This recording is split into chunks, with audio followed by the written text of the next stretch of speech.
Welcome to the BizBros podcast. My name is Kyle Nelson. Got my co-host here, Mr. Eli Libby. Morning. Happy Flag Day. Yes, Flag Day. Absolutely. The day our flag was adopted, 1777. Beautiful day. Beautiful day to be alive. We're really excited. We have an awesome individual on our podcast today. We're going to talk about a topic that we're pretty passionate about. Absolutely. Coaching versus leading or managing. So let's welcome Bill Eckstrom to the podcast. He's the founder and CEO of EcSell Institute, the world's first and only organization to measure and quantify leadership effectiveness. He's considered one of the world's top authorities in metric-based performance coaching and growth. His book, The Coaching Effect, co-authored by EcSell Institute President Sarah Wirth, helps leaders at all levels understand the necessity of challenging people out of their comfort zone to create high-growth organizations. That is everything we talk about. Yes, Welcome to the show. Welcome, Bill. Thank you, Kyle and Eli. It's a pleasure to be with you all. Yeah. Wow. Honored to have you on the call, man. I think this is going to be a great conversation. We love the topic of just like coaching and like leading your team rather than managing. We preach that exactly just as much. But with your insight on the coaching effect with your book and your institute that you have, I'm thinking we're going to come up with some really good nuggets from this. Absolutely. Well, to kick us off, Bill, give us a little bit of a background intro into who you are and kind of where you are today with some of the stuff you're doing with the Institute. Well, thank you for that opportunity. Where do I begin? How long do we have? I won't go back overly far. What I think is unique, or perhaps what people want to, seems like what people want to know about is, okay, wait a minute. You started the company in very adverse condition in your life. And I don't know if you watched my TED Talk titled Why Comfort Will Ruin Your Life, but I start off telling a story about getting fired and how that day, while it created huge amount of discomfort in a lot of different ways, emotional discomfort, financial discomfort, so on and so forth, it really paved the way for me to do what I'm doing now, to the point where I could honestly say we wouldn't be on this call together had I not been fired back in 2008. Yep. Everything happened for a reason. Totally believe that. But yeah, so I've just been fascinated with the impact leaders and coaches have on teams. Right. And everybody wants to talk about elite performers. Everybody wants to talk about whether it's in the world of business or sport, great teams, great organizations, but it always comes back to how they're coached or led. Right. And it's true. That's where I wanted to put my focus is, well, instead of understanding what creates great teams, I want to focus on what the great coaches are doing on those teams, whether it's in the world of business or again, the world of sports. So, our organization started off in the world of business, specifically in sales departments. So that was my background. We evolved into all departments within organizations, understanding the impact leaders are having on teams.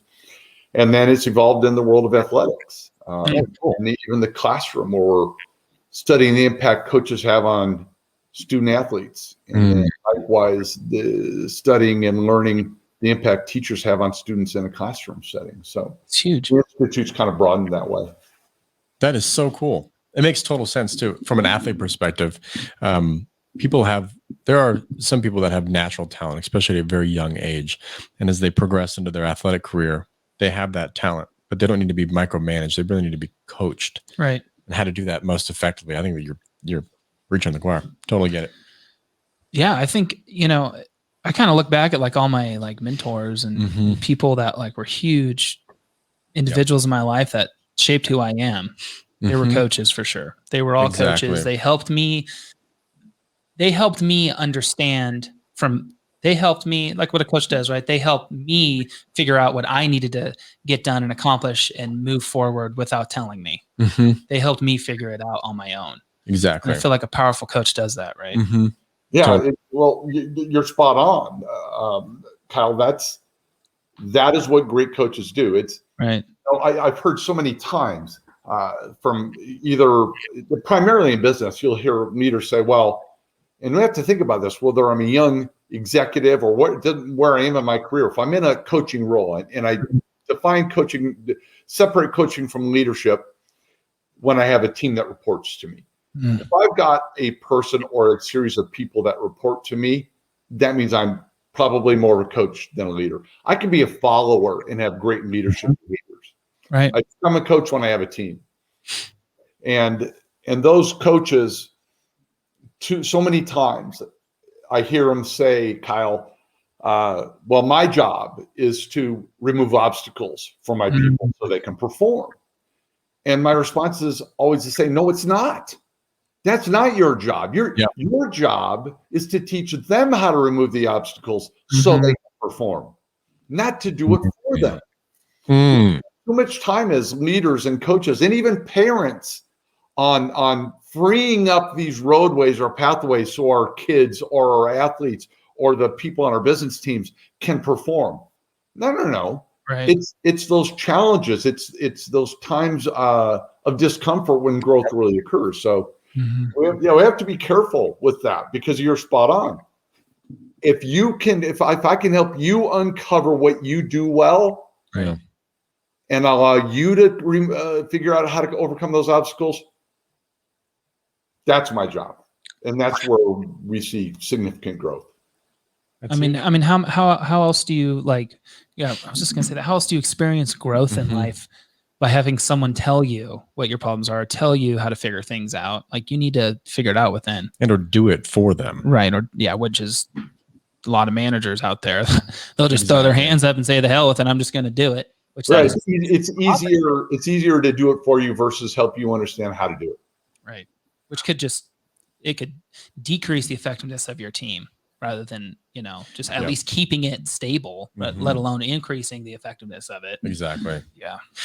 What's cool is in this podcast, Bill, we talk and we interview a ton of thought leaders. And it's really cool to see consistency across a lot of the messaging. We had a podcast last week talking about how important it is to be uncomfortable and like the power of that, again, doing it yourself, and how we've set our lives up for comfort. We've set our lives up for like getting up, like making sure that he used the analogy of like a warm shower versus a cold shower.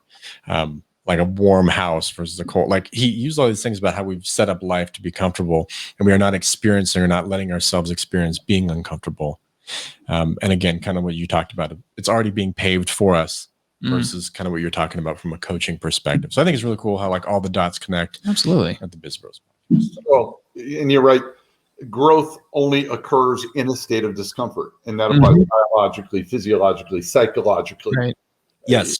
Any example you could think of, and I've tested this, and I've even begun writing another book about it. But nice. It just holds true. It does. And you're right. We are as human beings, we have wired ourselves for comfort, for order, for predictability. Exactly.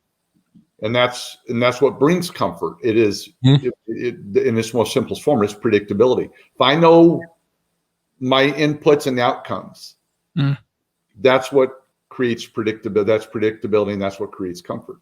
Exactly. Discomfort is real simple. It's the antithesis of that. It's the unknown. I can still know the inputs, but if you change it on me, that means the outcome's going to be different. And it's unknown outcomes. Right. Uncomfortable. That's true. I love that. What is that analogy about the teach man to fish? What is that one? You know what I'm talking about? It's the same concept. You think about it, it's kind of the same concept, right? It's probably one of the biggest analogies like in the world. Yeah. Can you repeat it? Do you know what it is? No, I'm gonna let you figure it out. Yeah. Okay. A biggest analogy in the world over here. It does kind of remind me of that. So that's cool. Yeah. Tell us. Oh, God. No, go ahead. Do you have it? No, that was good. This is like what you give a man a fish, they only can provide one meal, but you teach a man a fish, they have meals for their life. Is pretty right. Exactly. Teach a man a fish, feed him for a day. Teach a man a fish, feed him for a lifetime. Kind of had it. See? Yeah, exactly. Bill's got it. Go for it. So, I mean, there's a lot of people out there that don't know, like, because like a lot of our listeners, they're like early entrepreneurs. It's kind of like the first time they might have some like background in like the startup world, but they haven't really like launched their own business and they're just getting in it, starting to build a team. How can people start working on like becoming a better coach and figuring out like, am I a good coach already? Like, what do I need to prove on? Like, what's the coaching effect? So the wow, I think you, quite frankly, might be. I've probably done 50 or more podcasts. You may be the first one who's ever asked that question. That's the same thing. What is the coaching effect? Oh, bam! I'm just trying to throw it in there for you. Right, it's the name of the book. But so I've never been asked the question, but it's such a beautiful question. It is the effect you have on growth of the people on your team. It's just that simple. If a team can produce X without you as my coach, they better produce Y with you as my coach. Mm-hmm. Right. That difference between X and Y, that positive gain, is what we refer to as discretionary effort. What you do, what you say, the effect you have on me, I either give you the same amount of discretionary effort, I either give you more discretionary effort, I give myself permission to provide discretionary effort. Right. It's so basically, as a coach or a leader, you're a stimulator. You are stimulus in my life, and how we respond to that stimulus dictates our growth. It's the that amazingly wonderful quote from Viktor Frankl: between stimulus and response, there is a space. In that space is our power to choose our response. And in our response lies our growth and our freedom. Come on, baby. Yeah, there we are. That was fire right there. That was beautiful. I love that. I think a big part of what I love what you're saying, Bill, is we talk a lot about delegating and the power to step away as leaders, but being able to coach them and give them the tools and coach them properly allows them to stand on their own a little bit more. It allows the CEOs and the leaders to pull back a little bit more. So if you're a good coach as a CEO, you have the opportunity to pull back a little bit more. Yeah. I was going to add to that too. I feel like what we try doing a lot with our team is helping them understand their decision-making authority. And that's huge. If you don't give it to them first and let them have it, but like helping coach them understand what that decision-making, like what is it it's all about? Like, where's the authority? Where can they stand? And that's helped us, we don't micromanage or any, obviously, but it's helped us kind of step away and kind of just watch and like make sure just to help people kind of mold who they are as leaders and move forward in the company. That's an interesting point, because not everybody makes a great coach. Right. Let's face it. In our research, we see only about 4 to 5% of employees would be a great, what we call a great high growth coach. Wow. Meaning 96% should find something else to do. Right. And there's too much emphasis that, well, growth is synonymous with a promotion or an elevation or this mobility into management or leadership roles. And that's a joke. If I'm an athlete, let's face it, you think my goal is to become a coach? No, my goal is to become a great player in the sport I'm doing.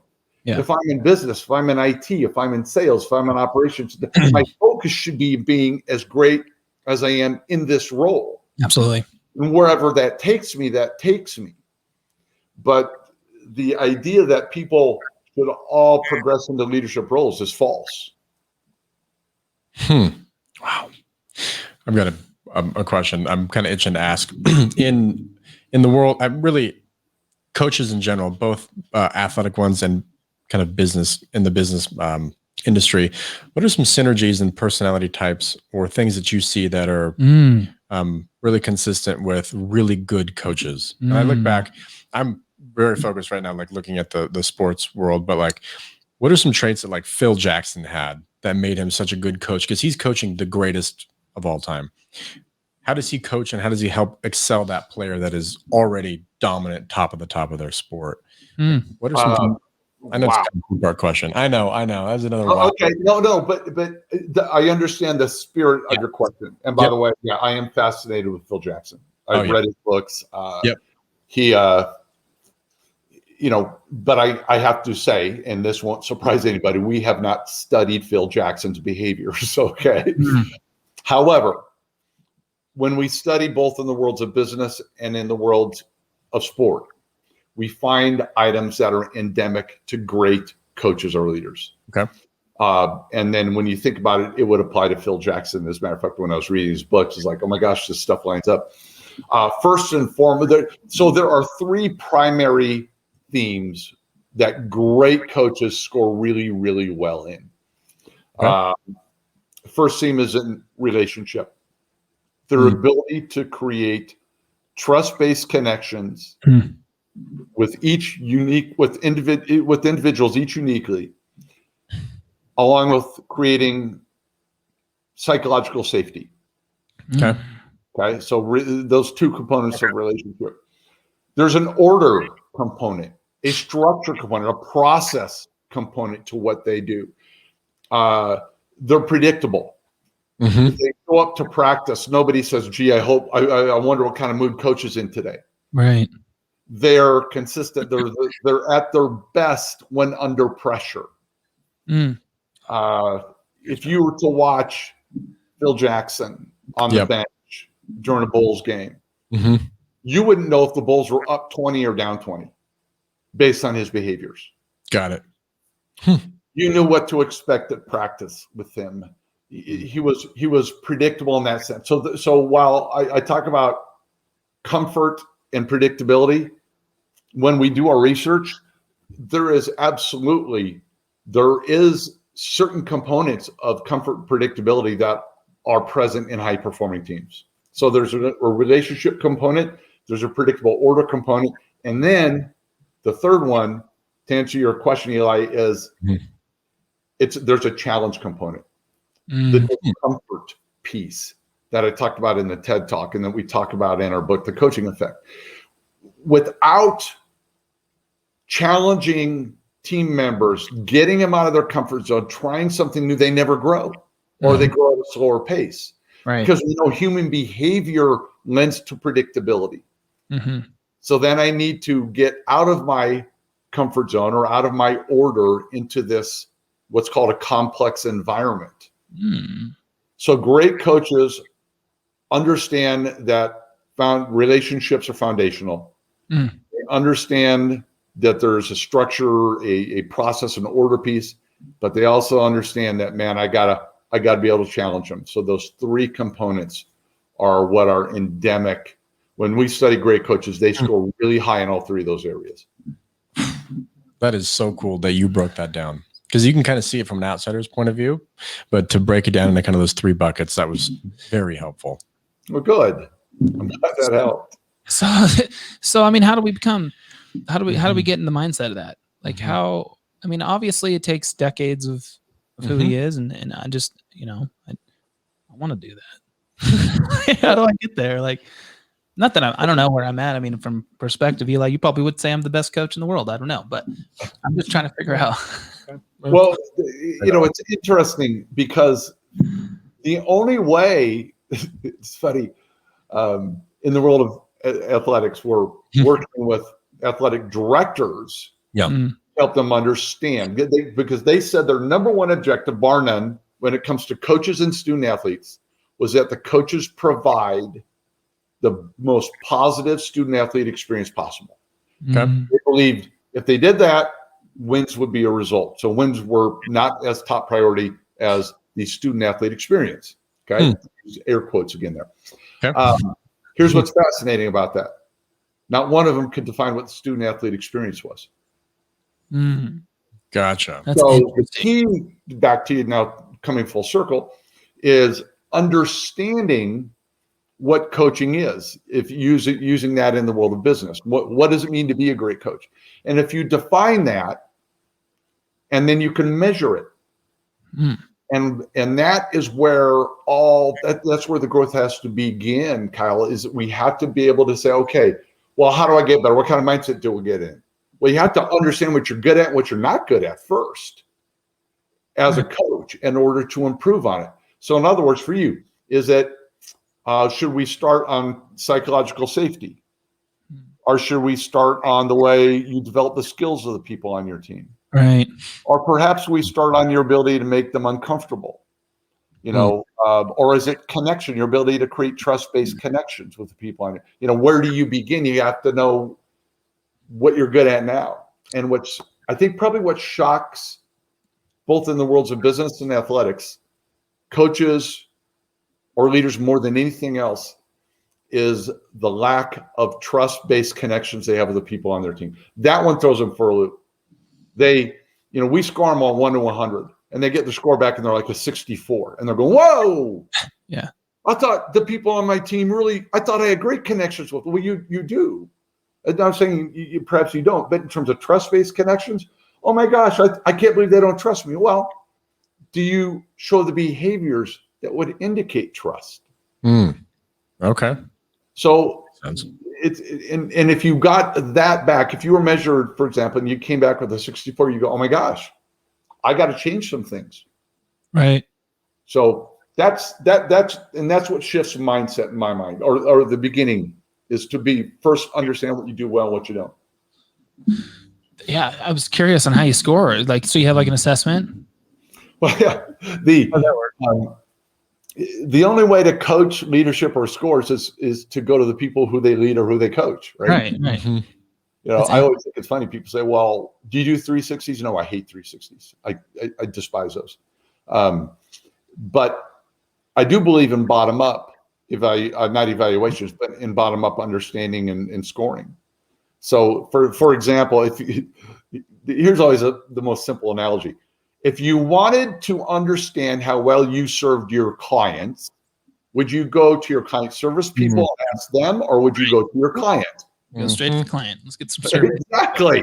Yep. So as a coach, you go to your student athletes. You go to the people on your team, whether it's in business or athletics. And then you ask, so what we've done, we've developed a survey, predictable survey, scientific-based survey that helps coaches understand how they affect student athletes or salespeople or operations people or IT people.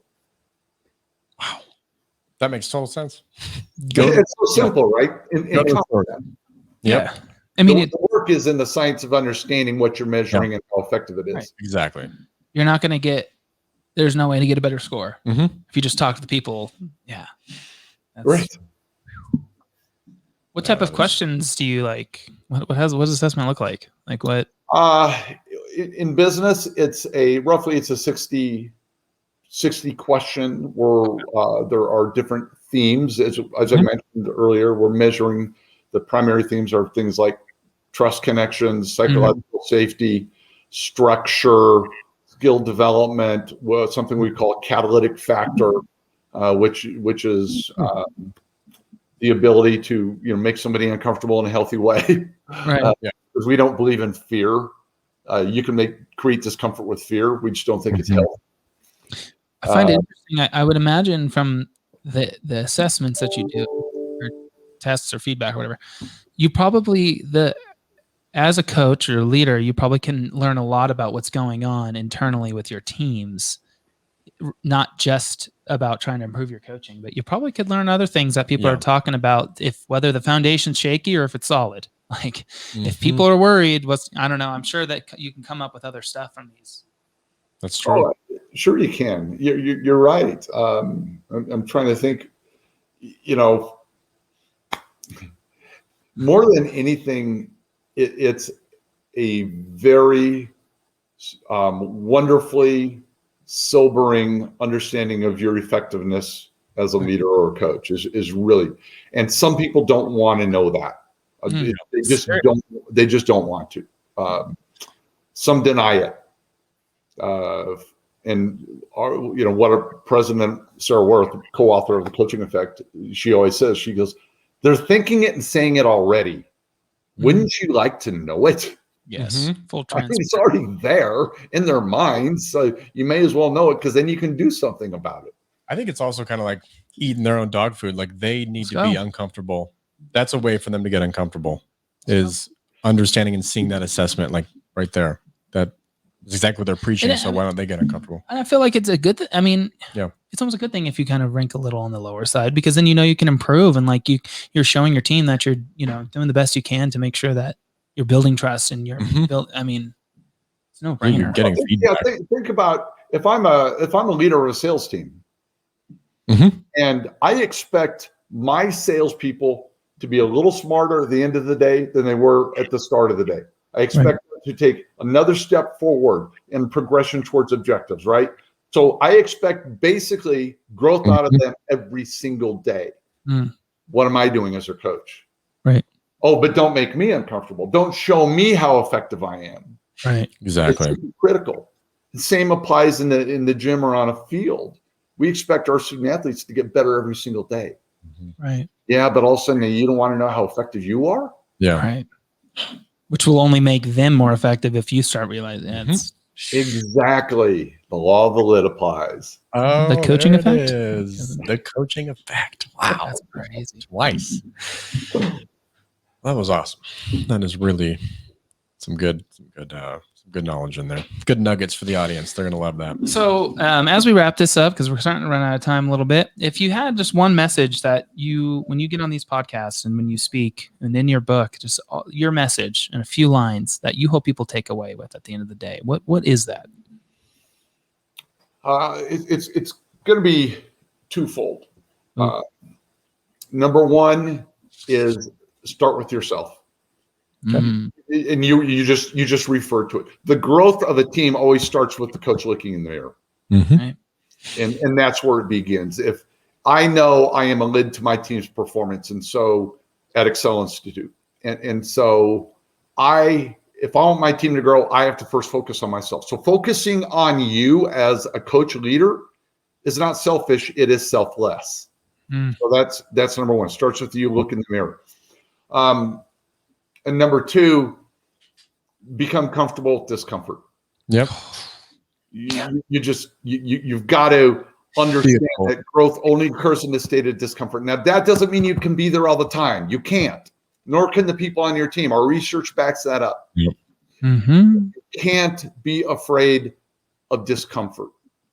And when you think about it, we have order and predictability and comfort. And think about the way you get up in the morning, your morning routines. There's comfort in the way you think about other people. And one of the things we know, the more you think about something the same way, the neural pathways in your brain get deeper and wider and harder it is to think about it or do something differently. So always change it up. Brush your teeth with your opposite hand. Oh, that's on the other way. Pick up an instrument. I started playing guitar over COVID, just as ways to create discomfort in my mind as well. I love that. Yeah. Go ahead. 2021, because we got all this, like, everyone telling us being comfortable with being uncomfortable. Like, I projected 2021 was my year. Like, I'm trying to be uncomfortable doing a lot of shit. And I feel like I've done pretty good doing that. Like, it's cool to have validation over and over about that. And especially from thought leaders like yourself, just like to become better. I think from a deep, like, neuroscience point of view, like you just said, like that right there is really cool to hear. That same thing, comfort develops these really hard patterns. So try to break them out. That was awesome. It's interesting too, as before we wrap this up. So I have I have two boys, one's almost 6, one's almost 2.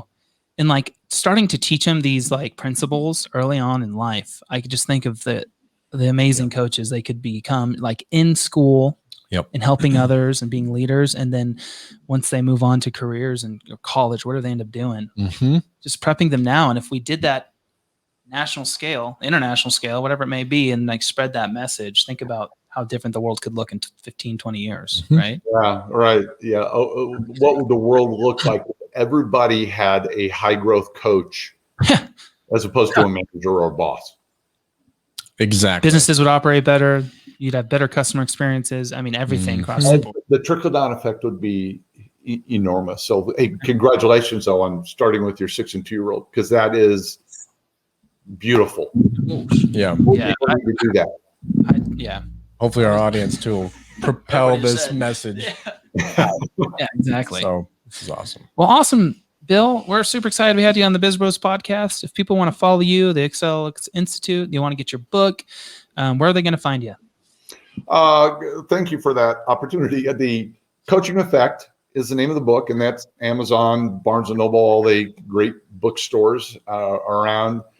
I do have BillEckstrom.com is a website. The EcSell Institute is another website. Mhm. EcSell Institute /sports is another website. Right. The TED Talk that really kind of propelled me and got so much of this going is titled Why Comfort Will Ruin Your Life. Oh. That is the wonderful tie into everything we've been discussing today. Mhm. And I'm on LinkedIn, Twitter. People can find me, and I always respond. If people connect with me, I love it. I just, Cool. if somebody has a question, I've never not answered a question. Nice. Awesome. Thanks, Bill, for jumping on. And I hope that we can definitely have a follow-up down the road, a follow-up episode. And we'll pick up your book too. Pick up the book. We can go back and forth on that. That'd be fun. I would enjoy that, gentlemen. Thank you very much for the opportunity today. It's been fun. Yeah, absolutely. Talk soon.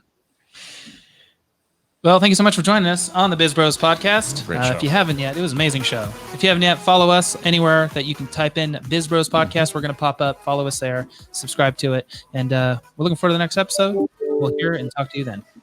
See you guys.